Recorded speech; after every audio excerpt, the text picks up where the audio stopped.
The battle between Jose Aldo and Mario Bautista. After 3 intense rounds, the former featherweight champion left the octagon amidst a whirlwind of emotions, having been defeated by a split decision from the judges.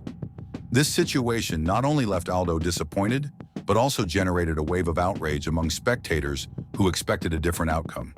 MMA fans quickly expressed their indignation on social media, arguing that Aldo should have been declared the winner. They claimed that the Brazilian fighter displayed a more aggressive performance and inflicted more damage on his opponent throughout the fight. The general sentiment was that the former champion showcased his fighting style by pursuing exchanges and action during the entire match, while Bautista opted for a more defensive approach. Mario Bautista, on the other hand, employed a spoiling strategy, which involved holding Aldo against the cage, a tactic that displeased not only the fans but also Aldo himself.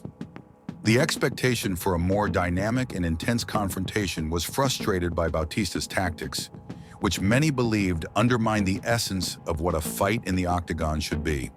The audience wanted to see striking and action, but the fight ended up becoming a game of containment.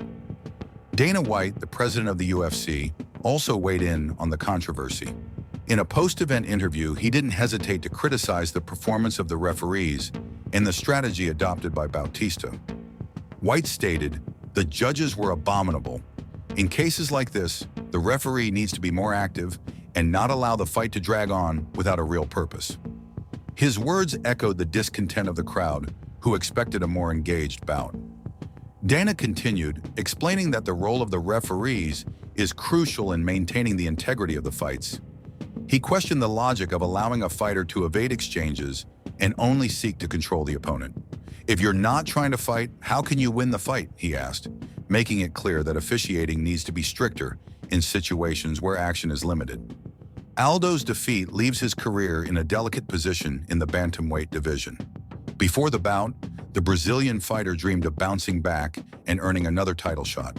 The quest for higher-ranked opponents now seems further away, especially after a fight that many believe he should have won.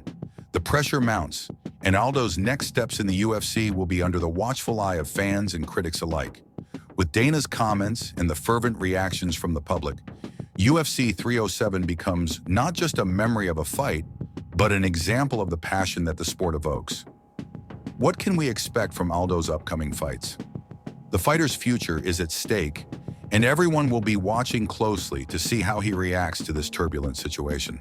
While Jose Aldo's fight against Mario Bautista left a bitter taste for the fans, UFC 307 also brought moments of glory and triumph, especially for Alex Pereira.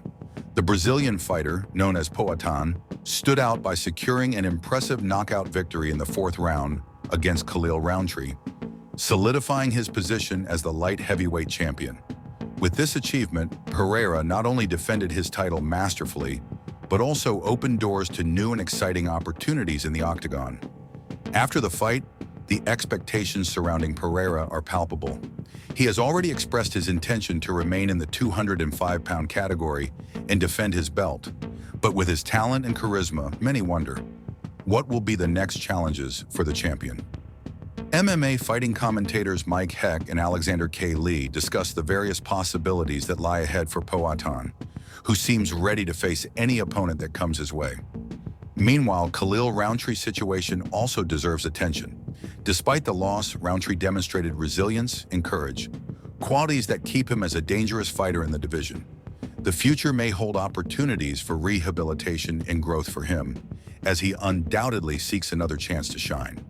MMA fighting analysts also explored potential matchups that could revitalize Rountree's career, aligning his skills with opponents who could help him further develop in the sport. In addition to Pereira and Rountree, UFC 307 featured other intriguing bouts, such as the fight between the new women's bantamweight champion, Juliana Pena, and Raquel Pennington, which also ended in a controversial split decision. The unfolding of these events not only adds drama to the UFC narrative, but also provides insight into the dynamics of the divisions and the rivalries that form. The fight between Bautista and Aldo, for instance, highlights the importance of clear and fair decisions, something that becomes even more crucial when considering what is at stake in the upcoming battles. Thus, As the echoes of UFC 307 still resonate, both the triumphs and the controversies remind us that the world of MMA is in constant evolution. For Alex Pereira, the horizon is filled with promises, while Khalil Rountree seeks his redemption. And undoubtedly, what happens next promises to be as exciting as the fights we just witnessed. Let the next chapter begin.